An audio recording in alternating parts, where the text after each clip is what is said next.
Well, hey folks, how y'all doing? And yes, we're back, and you're looking at the inside of the RecTech Mini. Today, we're going to be doing a video just showing how we're going to add an extra grill grate to the RecTech Mini. Now, I've already done some prep work here. If you look on the by the pellet box there, you can see that I've got taken out the temperature probe. I've taken that bracket off, and I just put it down below so I can get some good measurements. What I'm going to do to make this a little bit more easily on myself is that I took a 2x4, and I'll show you that, and I cut it so that it fits inside the RecTech. It fits on both sides. So now I can use that as a guide as I cut my angle iron. I'm going to put it on my angle iron, and it'll be at the right height to drill the holes in order to put my screws in there. So we'll show you what we bought for a grill grate. I bought this online, folks. If you go online and like under Amazon and just type in gas grills or replacement grates, there's 10,000 of them on there. Half of them just say they fit a certain model. So you're going to have to only look at the ones that give you actual dimensions. I found this one. I'm going to have to modify it by cutting off some of these tabs, but other than that, it's going to work just fine. It's porcelain coated. It's not stainless steel, so it'll be just fine. Like I said, my whole goal here is I want to increase the capacity of the RecTech Mini, especially for like doing ribs or chicken or something like that. So instead of just being able to get maybe 3 racks on the bottom or 2 racks on the bottom, I get another additional 2 racks up here on top. So it'll greatly improve the cooking on here. Now I also realize that since it's going to be up higher, and you need to know this, this is probably cook a little bit cooler up here as opposed to down on the other grill. So we're going to get going on this. I'll show you some of the steps along the way. We're going to be using some power tools. I just want to remind you before you use any power tools to always read and understand the owner's manual, and at all times the most important thing to wear is your safety glasses. So we'll get going here and give you some look-sees as we proceed. As always, thanks for watching. Well, hey folks, there's my angle iron. I picked that up at Home Depot. I'm going to cut these to right around 12 inches. That'll be more than fine. I've already made one cut here. We'll show you using the Sawzall.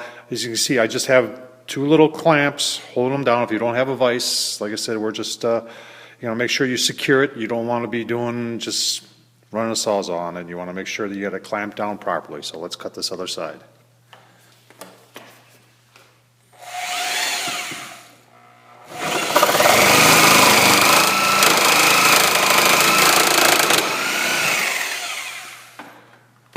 Key thing is always to have a good sharp blade. Now we're going to take our angle grinder and we are going to take all these corners and make them so there's no sharp edges there. I'll show you how that's done in a second. Hey folks, just showing how we're cutting the angles here on the angle iron. We got to cut some angles here in order to make up for the difference in the curvature of the top of the RecTech Mini in order for it to fit. It doesn't fit square like this. So I just kind of want to show what I'm doing here. A lot of people don't have fancy shops. I used to have fancy shop. I sold all that. Now I'm in a condo and I've got, this is it. This is what I got right here. I don't have no vise. So we gotta improvise. I got a little workbench here. I got a little piece of sacrificial wood here that I've screwed down to there. And instead of using clamps, because it would be hard to clamp it in this position, and even when you do clamp it in the position, because the Sawzall vibrates so much, it has a tendency to loosen it up. So what I'll use is I'll just use some drywall screws with some washers. I got one in here. We'll put the other one on there.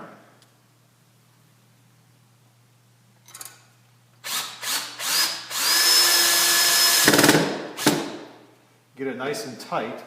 It ain't gonna move. And now I take our Sawzall, hopefully this works, and we got to plug it in. Technical difficulties. All right, now let's try the Sawzall.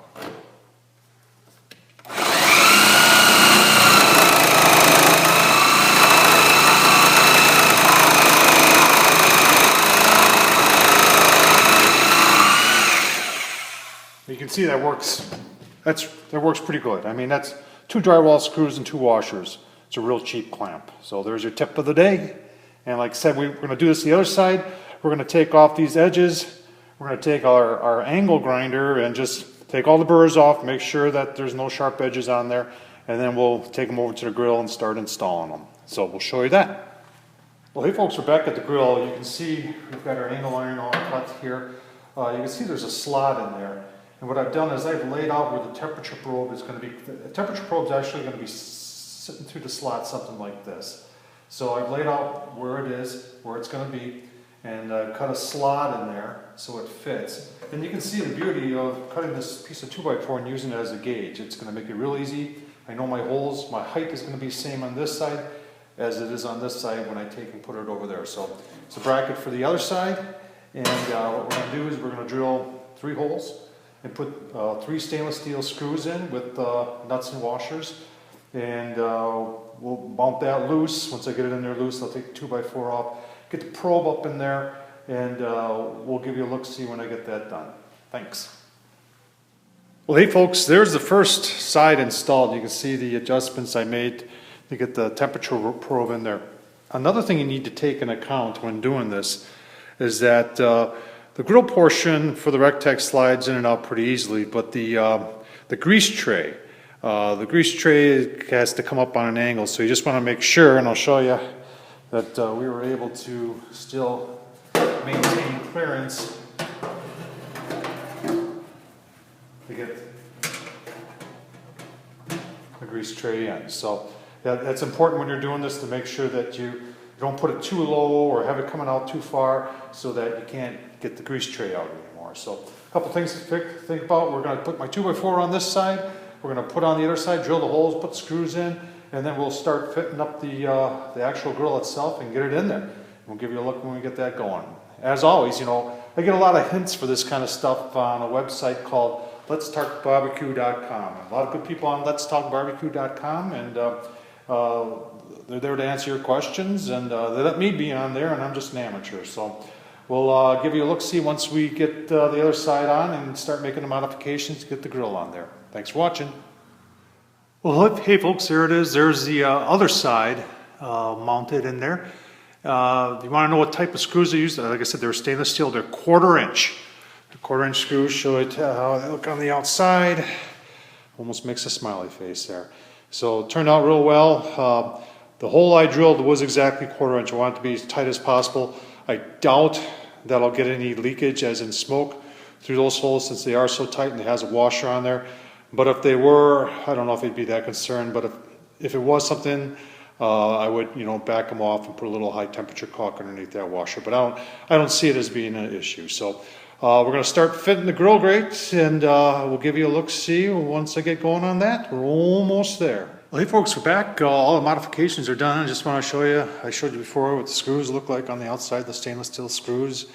And then by the pellet box, you can see them there, much of the same. Take a look inside.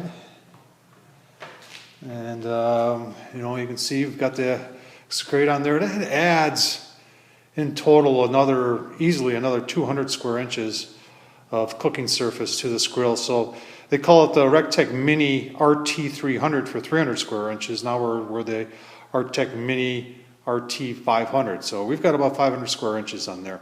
I'm going to keep looking for different grill grates for this thing. These fit, but I'm not 100% happy with them. So I'm going to keep looking for something that may fit a little bit better. But all in all, like I said, everything I did for putting on the angle iron, that you're more than welcome to follow that or adjust it or do something else you want with it. But I think it's a nice real add-on to the Rectech Mini. And as always, I appreciate you watching. Thank you.